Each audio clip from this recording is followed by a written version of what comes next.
we've been looking at procedures for testing hypotheses about the parameters in a multiple regression model. Specifically, we looked at a procedure for testing the overall significance of a model. We also looked at a very general framework that allows us to test custom hypotheses about one or more beta parameters in the model. Now, in this lecture video, we're going to be looking at example 3.3 in the text, looking at the delivery time data, and we're going to perform a test of the overall significance in the model. Now, to do that, we're going to use two software packages. We're going to use SAS Analytics Pro, and we're also going to use Minitab. All right, the textbook used both of those, and so we'll look at those as well. Now, in using SAS Analytics Pro, we're going to look at two different procedures. We'll use PROC IML, the interactive matrix language, that allows us to roll our own, so to speak, and actually implement the formulas as they're presented in the text. Then we'll also use SAS PROC REG, a very powerful regression procedure in SAS. So let's get to it. All right, in this lecture video, we look at example 3.3 in the text. We continue to analyze the delivery time data set. In this particular example, we're going to test for the overall significance of the model. Now, the hypotheses to be tested are as follows. The null hypothesis is that all slope coefficients are equal to 0. The alternative hypothesis is that at least one slope coefficient is non-zero. Now, equivalently, in this particular situation, because we have two explanatory variables, the null hypothesis is that beta 1 is equal to 0 and beta 2 is equal to 0. The alternative hypothesis, which is the logical complement of the null, is that beta 1 is not equal to 0 or beta 2 is not equal to 0. Now, we're going to use SAS Analytics Pro to do this analysis. We're going to use first PROC IML, the interactive matrix language, to implement the procedures as they're given in the book. We're also going to look and see how to use PROC REG to do the same analysis. Once we do that, then we're going to look at Minitab as well, and because the textbook uses Minitab in some of its examples. So we'll look at both of those packages. Now, let's look first at PROC IML. Let's implement the procedure for this analysis as it's described in the textbook, and let's see how we can do this.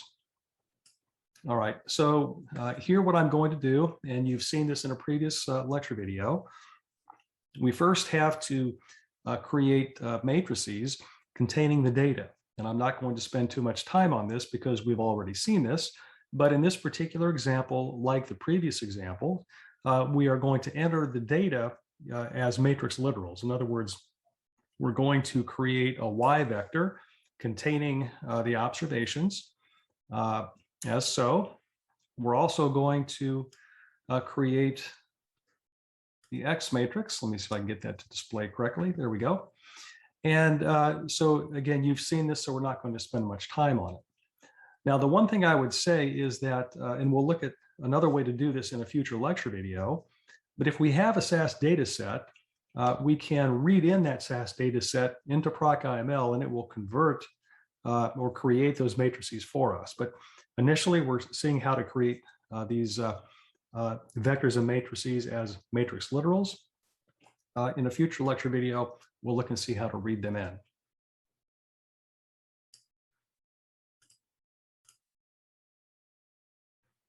Now, the first thing we need to do is to estimate the model parameters. And we've seen how to do this in our previous lecture video on estimation, but we need to do it in here as well.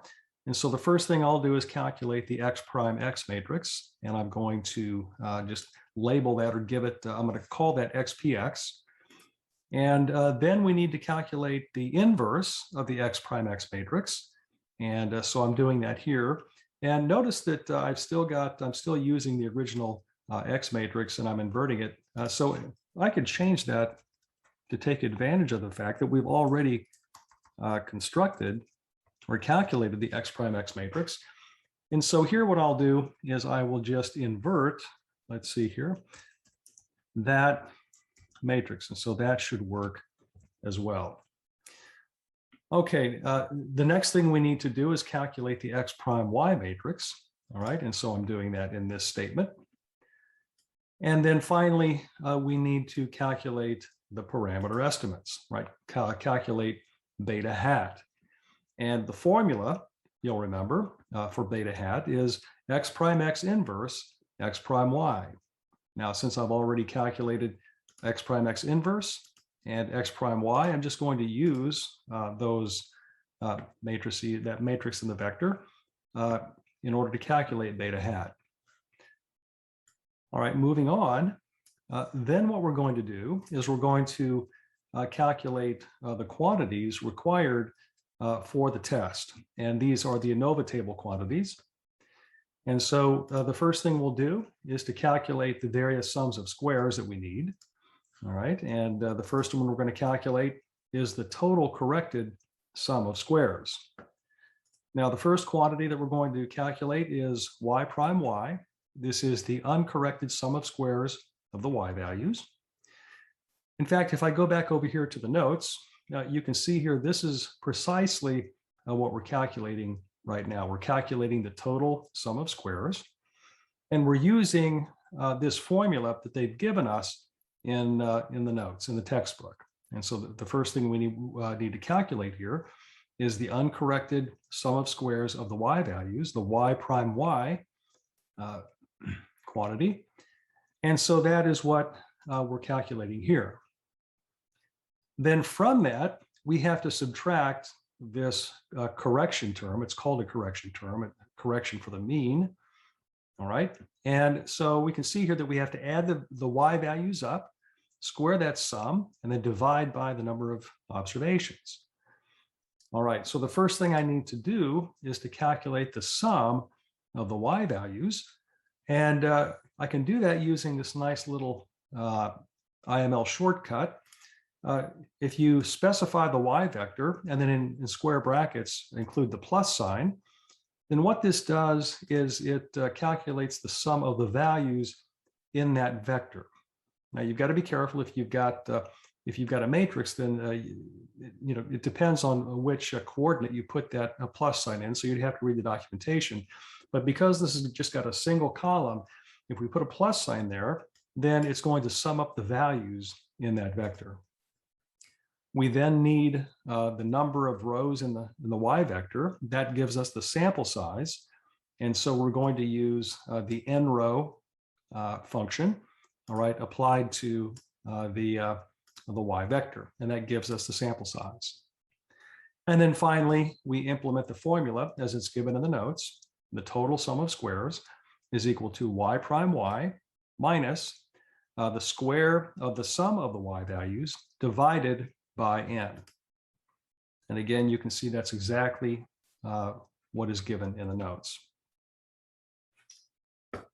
Okay, next, we need to calculate the sum of squared error, sum of squares error. And so I'm going to use a slightly different formula than what they've given us in the notes. And one of the advantages of doing this is I'm going to show you another way to calculate the sum of squares error. In fact, they didn't even give us they had us in the notes, they had us calculate the sum of squares regression first. I'm going to calculate the sum of squared error first, and then calculate the sum of squares regression by subtraction. Okay, so let's take a look and see how to do this. And so to calculate the sum of squares error, I'm going to first calculate the predicted y values. And I get that by multiplying x times b hat, right? So the design matrix times the parameter estimates. And that gives me the predicted values of y. Then what I'm going to do is I'm going to calculate the sum of squares error by taking the inner product of the residual vector. In fact, what I could do is I could specifically define, let me change this a little bit. I could, oops. Okay, I could construct an actual residual vector like that, and then I could change this. Let me comment this out here. And I could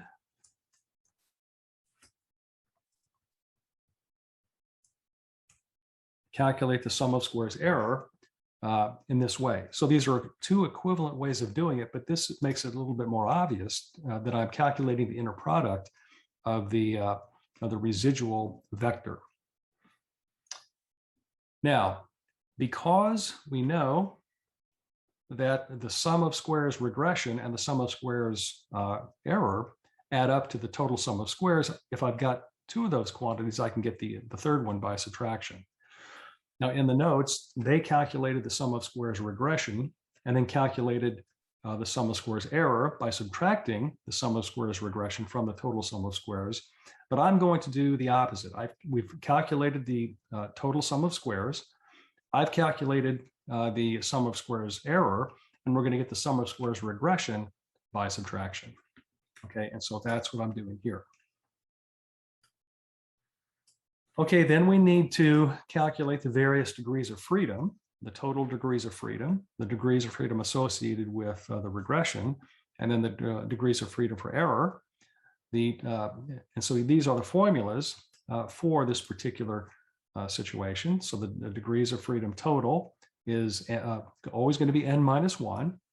The degrees of freedom for the regression is going to be the number of columns in the X matrix minus 1. The degrees of freedom for error is going to be the difference between those two other degrees of freedom.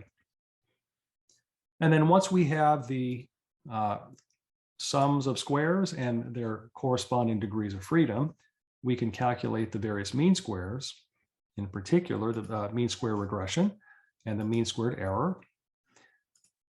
And then finally, once we have those two mean squares, we calculate the F statistic, which again is the ratio of the mean squared regression to the mean squared error.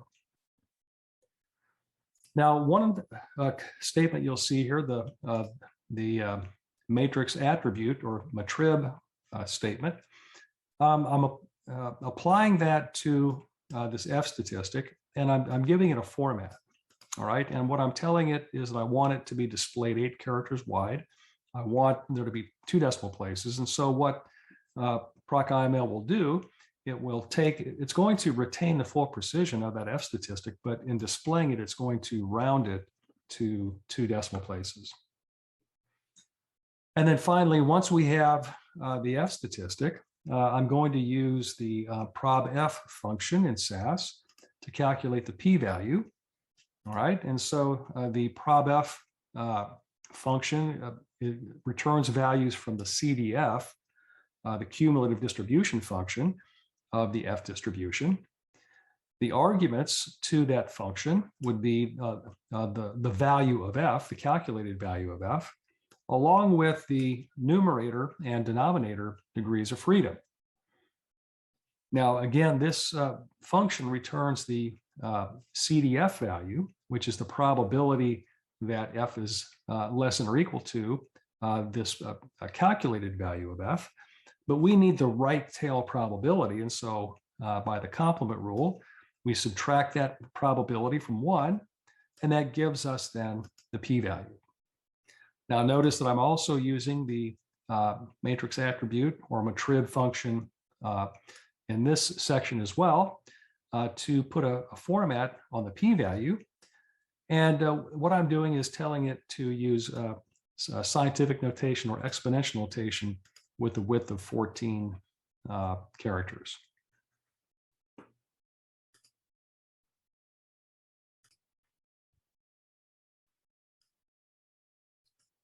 All right, and then finally, we want to calculate the coefficient of determination, the R-squared value, as well as the adjusted R-squared value.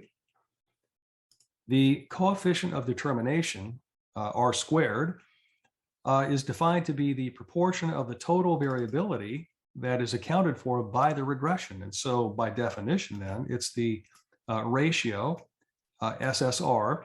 Let me see if I can get that to highlight. There we go. It is SSR, the sum of squares regression, divided by the total sum of squares.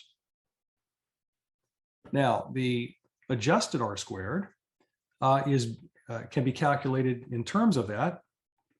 or in terms of SSE and TSS. And so according to the formula given in the book, using that formula, the adjusted R squared is equal to 1 minus the quantity SSE over TSS times n minus 1 time, or over n minus p, where n is the number of observations and p is the number of parameters. All right, and so then we print that out, and that gives us all the results we need in order to evaluate the overall significance of the model. Okay, and so let's go ahead and run this and see what we get.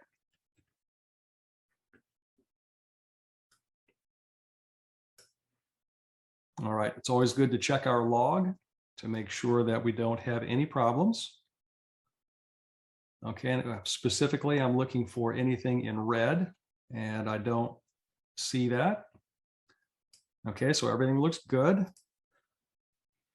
All right, so then I have the listing of my data set. All right, and so we don't need to spend any more time on that. We've seen that. I've got the X prime X matrix displayed, the X prime X inverse matrix displayed, the X prime Y matrix displayed. All right, and then so if we wanted to, we could go back to the book and just verify that we get the same values that the authors do. Then I have the vector parameter estimates. All right, and these are the same that we got before. All right, and then we come down to the regression ANOVA table quantities. And so we've calculated the total sum of squares, the sum of squares regression, the sum of squares error. All right, and you can see these values here. I know it's a bit small. Let me see if I can increase the font size. Okay, I'm not sure if that helped much, but anyway, so the total sum of squares is 5784.5426. SSR, the sum of squares regression, is 5550.8109. And then SSE is 233.73168.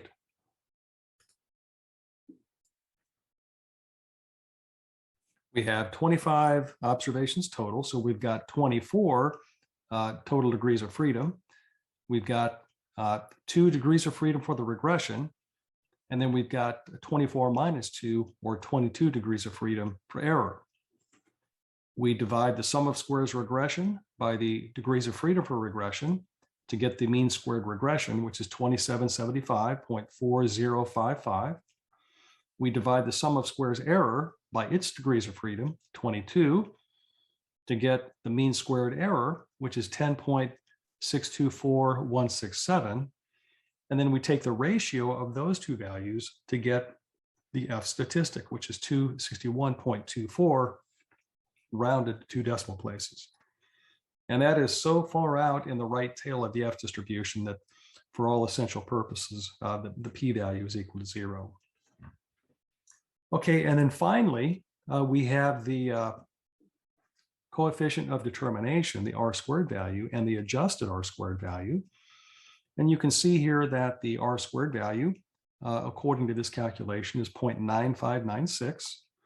And so what that means is that this model is accounting for 95.96% of the variability in the delivery time response. So those two explanatory variables, number of cases and distance walked, is accounting for a very large proportion of the variability in delivery time.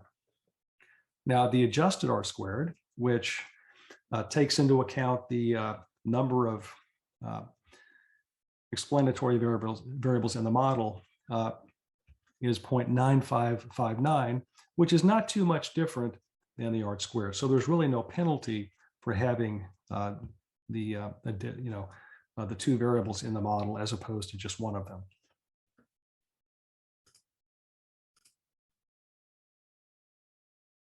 Okay, so based on this analysis, going back up to the original hypothesis test, and we need to remember what these, when we look at output from SAS or Minitab or R or Stata or S+, they're, typically going to be, quite a few p-values on the page, on the output. And for each one, we need to remember what test is being performed by that p-value. And so in this case, this test is testing the null hypothesis that both of the slope coefficients, beta 1 and beta 2, are 0. The p-value is extremely close to 0. The F statistic is very large. And so there's very, very strong evidence that at least one of these two slope coefficients is non-zero.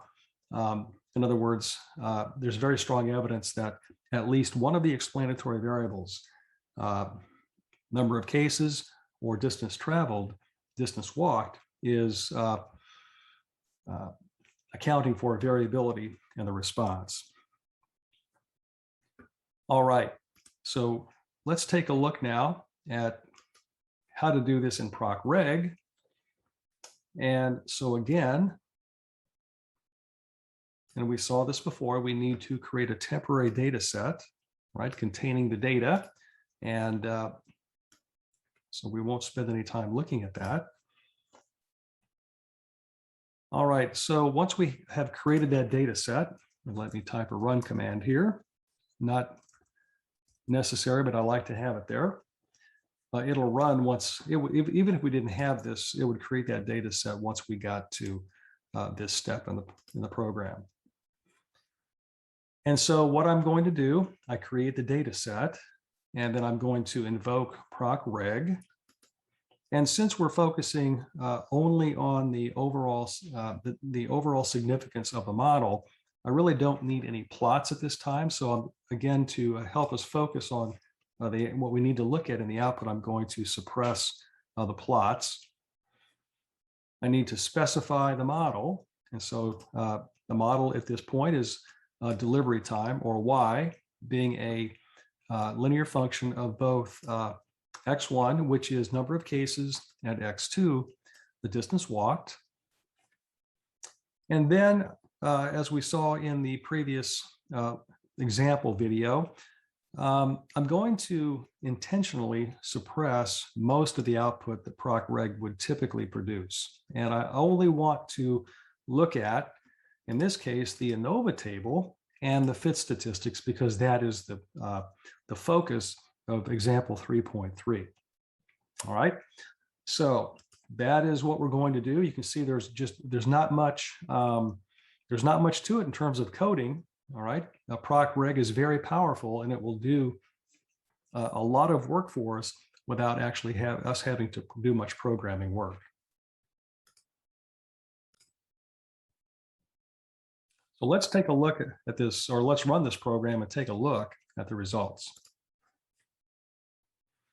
Okay, so again, we've suppressed much of the output that PROC REG would typically produce. We told it to produce the ANOVA table, all right, which it's done right here. And we also instructed it to give us the table of fit statistics, and that is provided down here. So again, this is the ANOVA table. And let me see if I can increase the size here a little bit. Is this going to behave? Yeah, there we go. Okay. All right. So we can see here that it has listed the degrees of freedom for all sources. It's calculated these sums of squares, all right, the model or regression sum of squares, the error sum of squares, and the corrected total sum of squares. It's calculated the mean squares, and finally the F value, 261.24.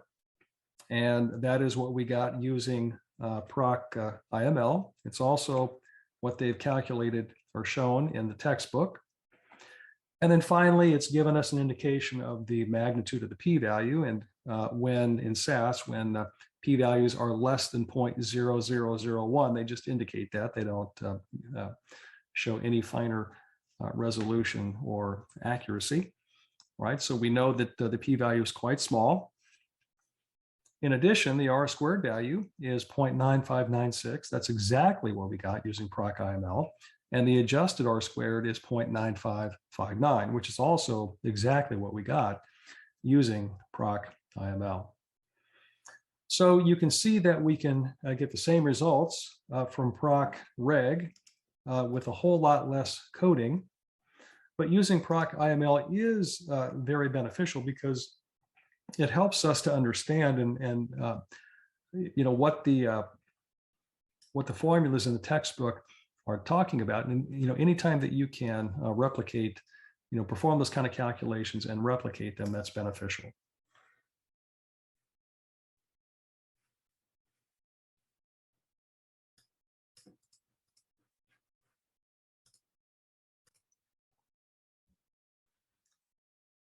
Okay, and then finally, we're going to look and see how to